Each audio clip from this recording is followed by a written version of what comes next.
नशा, कहानी, प्रतिध्वनि। खाने और सोने का नाम जीवन नहीं है, जीवन नाम है सदैव आगे बढ़ते रहने की लगन का। मुंशी प्रेमचंद। ईश्वरी एक बड़े जमींदार का लड़का था और मैं एक गरीब क्लर्क का, जिसके पास मेहनत मजदूरी के सिवा और कोई जायदाद न थी। हम दोनों में परस्पर बहस होती रहती थी।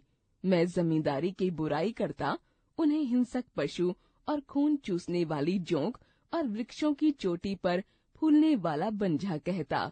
वह जमींदारों का पक्ष लेता, पर स्वभावतः उसका पहलू कुछ कमजोर होता था, क्योंकि उसके पास जमींदारों के अनुकूल कोई दलील न थी। यह कहना कि सभी मनुष्य बराबर नहीं होते, छोटे बड़े हमेशा होते रहते हैं और होते रहेंगे, लचर दलीलें थीं। किसी मानुषीय या नैतिक नियम से इस व्यवसाय का औचित्य सिद्ध करना कठिन था। मैं इस वाद विवाद की गर्मी गर्मी में अक्सर तेज हो जाता और लगने वाली बात कह जाता, लेकिन ईश्वरी हार कर भी मुस्कराता रहता था। मैंने उसे कभी गर्म होते नहीं देखा। शायद इसका कारण यह था कि वह अपने पक्ष की कमजोरी समझता था। नौकरों से वह सीधे मुंह बात न करता था। अमीरों में जो एक बेदर्दी और उद्दंडता होती है, इसमें उसे भी प्रचुर भाग मिला था। नौकरों ने बिस्तर लगाने में जरा भी देर की, दूध जरूरत से ज्यादा गर्म या ठंडा हुआ, साइकिल अच्छी तरह साफ नहीं हुई तो वह आपे से बाहर हो जाता। सुस्ती या बदतमीजी उसे जरा भी बर्दाश्त नहीं थी, पर दोस्तों से और विशेषकर मुझसे उसका व्यवहार सौहार्द और नम्रता से भरा होता था। शायद उसकी जगह मैं होता, जो मुझ में भी वही कठोरताएं पैदा हो जाती जो उसमें थीं, क्योंकि मेरा लोक प्रेम सिद्धांत पर नहीं, निजी दशाओं पर टिका हुआ था। वह मेरी जगह होकर भी शायद अमीर ही रहता, क्योंकि वह प्रकृति से विलासी और ऐश्वर्य प्रिय था। अब की दशहरे की छुट्टियों में मैंने निश्चय किया कि घर न जाऊंगा। मेरे पास किराए के लिए रुपये न थे और मैं घर वालों को तकलीफ नहीं देना चाहता था। जानता हूँ वे मुझे जो कुछ देते हैं वह उनकी हैसियत से बहुत ज्यादा है। इसके साथ ही परीक्षा का भी ख्याल था। अभी बहुत कुछ पढ़ना बाकी था और घर जाकर कौन पढ़ता है। बोर्डिंग हाउस में भूत की तरह अकेले पड़े रहने को भी जी न चाहता था। इसलिए जब ईश्वरी ने मुझे अपने घर चलने का न्योता दिया तो मैं बिना आग्रह के राजी हो गया। ईश्वरी के साथ परीक्षा की तैयारी खूब हो जाएगी। वह अमीर होकर भी मेहनती और ज़हीन है। उसने इसके साथ ही कहा, लेकिन भाई एक बात का ख्याल रखना, वहाँ अगर जमींदारी की निंदा की तो मुआमला बिगड़ जाएगा और मेरे घर वालों को बुरा लगेगा। वह लोग तो आसामियों पर इसी दावे से शासन करते हैं कि ईश्वर ने आसामियों को उनकी सेवा के लिए ही पैदा किया है। आसामी भी वही समझता है। अगर उसे सुझा दिया जाए कि जमींदारी और आसामी में कोई मौलिक भेद नहीं है, जमींदारों का कहीं पता न लगे। मैंने कहा, तो क्या तुम समझते हो कि मैं वहाँ जाकर कुछ और हो जाऊंगा? हाँ, मैं तो यही समझता हूँ। तुम गलत समझते हो। ईश्वरी ने इसका कोई जवाब न दिया। कदाचित उसने इस मामले को मेरे विवेक पर छोड़ दिया और बहुत अच्छा किया। अगर वह अपनी बात पर अड़ता तो मैं भी अपनी जिद पकड़ लेता। सेकंड क्लास तो क्या, मैंने कभी इंटर क्लास में भी सफर न किया था। अब सेकंड क्लास में सफर करने का सौभाग्य प्राप्त हुआ। गाड़ी तो 9 बजे रात को आती थी, पर यात्रा के हर्ष में हम शाम को ही स्टेशन जा पहुँचे। कुछ देर इधर उधर सैर करने के बाद रिफ्रेशमेंट रूम में जाकर हम लोगों ने भोजन किया।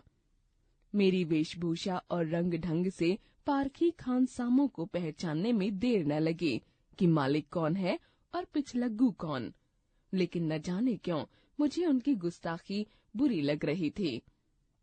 पैसे ईश्वरी की जेब से गए। शायद मेरे पिता को जो वेतन मिलता है उससे ज्यादा इन खानसामों को इनाम इकराम में मिल जाता हो।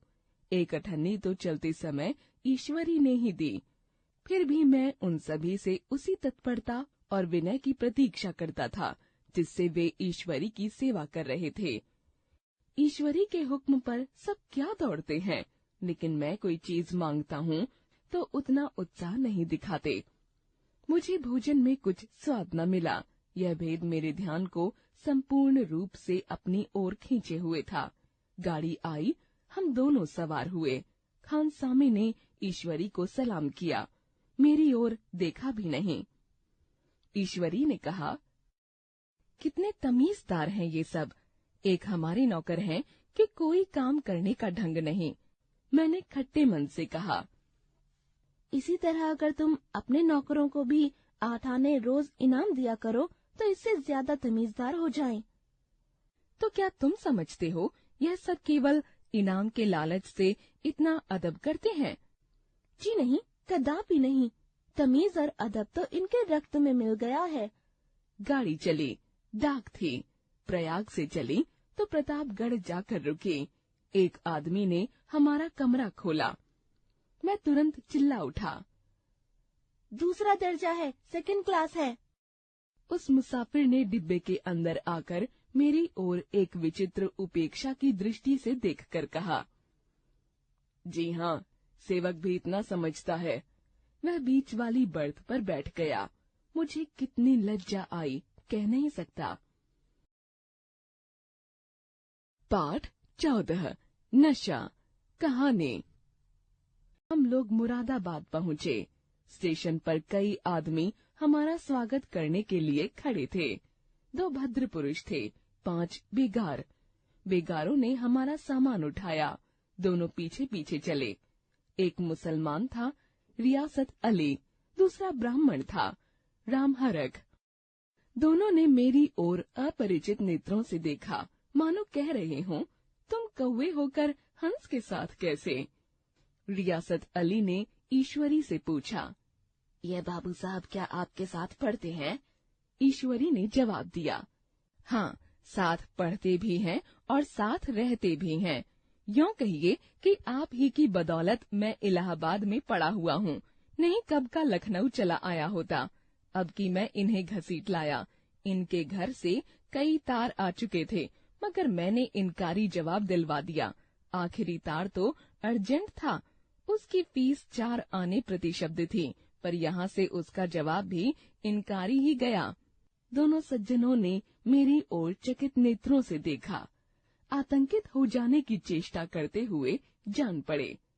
रियासत अली ने अर्धशंका के स्वर में कहा, लेकिन आप बड़े सादे लिबास में रहते हैं। ईश्वरी ने शंका निवारण की, महात्मा गांधी के भक्त हैं साहब, खद्दर के सिवा और कुछ पहनते ही नहीं। पुराने सारे कपड़े जला डाले। यों कहो कि राजा हैं। 2.5 लाख सालाना की रियासत है, पर आपकी सूरत देखो तो मालूम होता है अभी अनाथालय से निकल कर आए हैं। राम हरख बोले, अमीरों का ऐसा स्वभाव बहुत कम देखने में आता है, कोई भांप नहीं सकता। रियासत अली ने समर्थन किया, आपने महाराज चांगली को देखा होता तो दांतों तले उंगली दबाते। एक गाढ़े की मिर्जई और चमरौधा जूता पहने बाजार में घूमा करते थे। सुनते हैं एक बार बेगार में पकड़े गए थे और उन्होंने 10 लाख से कॉलेज खोल दिया। मैं मन में कटा जा रहा था, पर न जाने क्या बात थी कि यह सफेद झूठ उस वक्त मुझे हास्यास्पद न जान पड़ा। उसके प्रत्येक वाक्य के साथ मन में उस कल्पित वैभव के समीप तर आता जाता था। मैं शहसवार नहीं हूँ। लड़कपन में कई बार लद्दू घोड़ों पर सवार हुआ हूँ। यहाँ देखा तो क्लारास घोड़े हमारे लिए तैयार खड़े थे। मेरी तो जान ही निकल गई। सवार तो हुआ, पर बोटियां कांप रही थीं। मैंने चेहरे पर शिकन न पड़ने दिया। घोड़े को ईश्वरी के पीछे डाल दिया। खैरियत तो यह हुई कि ईश्वरी ने घोड़ों को तेज न किया, वरना शायद मैं हाथ पैर तुड़वा कर लौटता। संभव है ईश्वरी ने समझ लिया हो कि यह कितने पानी में है। ईश्वरी का घर क्या था? किला था। इमामबाड़े का सा फाटक, द्वार पर पहरेदार टहलता हुआ, नौकरों का कोई हिसाब ही नहीं। एक हाथी बंधा हुआ। ईश्वरी ने अपने पिता, चाचा, ताऊ आदि सबसे मेरा परिचय कराया और उसी अतिशयोक्ति के साथ ऐसी हवा बांधी कि कुछ न पूछिए। नौकर चाकर ही नहीं, घर के लोग भी मेरा सम्मान करने लगे। देहात के जमींदार, लाखों का मुनाफा, मगर पुलिस कांस्टेबल को भी अफसर समझने वाले। कई महाशय तो मुझे हजूर हजूर कहने लगे। जब जरा एकांत हुआ तो मैंने ईश्वरी से कहा, तुम बड़े शैतान हो यार, मेरी मिट्टी क्यों पलीत कर रहे हो?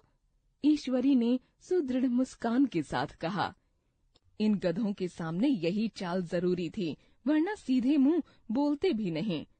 जरा देर बाद एक नाई हमारे पांव दबाने आया। कुंवर लोग स्टेशन से आए हैं, थक गए होंगे। ईश्वरी ने मेरी ओर इशारा करके कहा, पहले कुंवर साहब के पांव दबा। मैं चारपाई पर लेटा हुआ था। मेरे जीवन में ऐसा शायद ही कभी हुआ हो कि किसी ने मेरे पांव दबाए हों। मैं इसे अमीरों के चोंचले, रईसों का गधापन और बड़े आदमियों की मुठमर्दी और जाने क्या क्या कहकर ईश्वरी का परिहास किया करता, और आज मैं पोतड़ों का रईस बनने का स्वांग भर रहा था। इतने में 10 बज गए। पुरानी सभ्यता के लोग थे। नई रोशनी अभी केवल पहाड़ की चोटी तक पहुंच पाई थी। अंदर से भोजन का बुलावा आया। हम स्नान करने चले। मैं हमेशा अपनी धोती खुद छांट लिया करता हूँ, मगर यहाँ मैंने ईश्वरी की ही भांति अपनी धोती भी छोड़ दी। अपने हाथों अपनी धोती छांटते शर्म आ रही थी। अंदर भोजन करने चले। होटल में जूते पहने मेज पर जा डटते थे। यहाँ पांव धोना आवश्यक था। कहार पानी लिए खड़ा था। ईश्वरी ने पांव बढ़ा दिए। कहार ने उसके पांव धोए। मैंने भी पांव बढ़ा दिए। कहार ने मेरे पांव भी धोए। मेरा यह विचार न जाने कहाँ चला गया था। सोचा था वहाँ देहात में एकाग्र होकर खूब पढ़ेंगे, पर यहाँ सारा दिन सैर सपाटे में कट जाता था। कहीं नदी में बजरे पर सैर कर रहे हैं, कहीं मछलियों या चिड़ियों का शिकार खेल रहे हैं, कहीं पहलवानों की कुश्ती देख रहे हैं, कहीं शतरंज पर जमे हैं। ईश्वरी खूब अंडे मंगवाता और कमरे में स्टोव पर आमलेट बनते। नौकरों का एक जत्था हमेशा घेरे रहता। अपने हाथ पांव हिलाने की कोई जरूरत नहीं, केवल जुबान हिला देना काफी है। नहाने बैठे तो आदमी नहलाने को हाजिर, लेटे तो 2 आदमी पंखा झलने को खड़े। मैं महात्मा गांधी का कुंवर चेला मशहूर था। भीतर से बाहर तक मेरी धाक थी। नाश्ते में जरा भी देर न होने पाए, कहीं कुंवर साहब नाराज न हो जाएं। बिछावन ठीक समय पर लग जाए। कुंवर साहब का सोने का समय आ गया। मैं ईश्वरी से भी ज्यादा नाजुक दिमाग बन गया था, या बनने पर मजबूर किया गया था। ईश्वरी अपने हाथ से बिस्तर बिछा ले, लेकिन कुंवर मेहमान अपने हाथों कैसे अपना बिछावन बिछा सकते हैं? उनकी महानता में बट्टा लग जाएगा। भोर होते होते हम लोग मुरादाबाद पहुँचे। हो गई। ईश्वरी घर में था। शायद अपनी माता से कुछ बातचीत करने में देर हो गई। यहाँ 10 बज गए। मेरी आंखें नींद से झपक रही थीं, मगर बिस्तर कैसे लगाऊं? कुंवर जो ठहरा। कोई 11:30 बजे मेहरा आया। बड़ा मुंह लगा नौकर था। घर के धंधों में मेरा बिस्तर लगाने की उसे सुधि न रही। अब जो याद आई तो भागा हुआ आया। मैंने ऐसी डांट लगाई कि उसने भी याद किया होगा। ईश्वरी मेरी डांट सुनकर बाहर निकल आया और बोला, तुमने बहुत अच्छा किया। ये सब हरामखोर इसी व्यवहार के योग्य हैं। इसी तरह ईश्वरी एक दिन एक जगह दावत में गया हुआ था। शाम हो गई, मगर लैंप न जला। लैंप मेज पर रखा हुआ था। दिया सलाई भी वहाँ थी, लेकिन ईश्वरी खुद कभी लैंप न जलाता। फिर कुंवर साहब कैसे जलाएं? झुंझला रहा था। समाचार पत्र आया रखा हुआ था। जी उधर लगा हुआ था, पर लैंप नदारद।